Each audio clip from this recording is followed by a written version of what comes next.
पान दुकानदारांचा आझाद मैदानावर यलगार, मागण्यांसाठी राज्यव्यापी धडक मोर्चा संपन्न। उपमुख्यमंत्री एकनाथ शिंदे आणि अन्न व औषध प्रशासनाचे मंत्री नरहरी झिरवळ यांना निवेदन, मागण्यांवर सकारात्मक भूमिका घेण्याचे आश्वासन। अहिल्यानगर प्रतिनिधी। महाराष्ट्र पान व्यापारी महासंघाच्या वतीने पान दुकानदारांच्या विविध प्रलंबित मागण्यांसाठी मंगळवारी दिनांक 14 जुलै 2026 रोजी मुंबईतील आझाद मैदानावर राज्यव्यापी धडक मोर्चा व धरणे आंदोलन उत्स्फूर्त वातावरणात पार पडले। राज्यभरातील हजारो पान दुकानदारांनी आपली दुकाने बंद ठेवून या आंदोलनात सहभाग घेतला।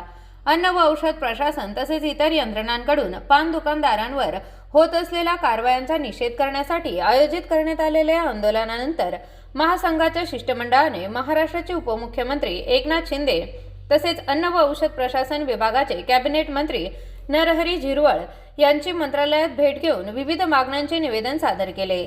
यावेळी उपमुख्यमंत्री एकनाथ शिंदे आणि मंत्री नरहरी झिरवळ यांनी पान दुकानदारांच्या मागण्या गांभीर्याने विचारात घेतल्या जातील तसेच संबंधित विभागाशी चर्चा करून लवकरात लवकर योग्य तो निर्णय घेण्याचा प्रयत्न केला जाईल। पान दुकानदारांना न्याय मिळेल अशी सकारात्मक भूमिका त्यांनी व्यक्त केल्याची माहिती महासंघाच्या पदाधिकाऱ्यांनी दिली।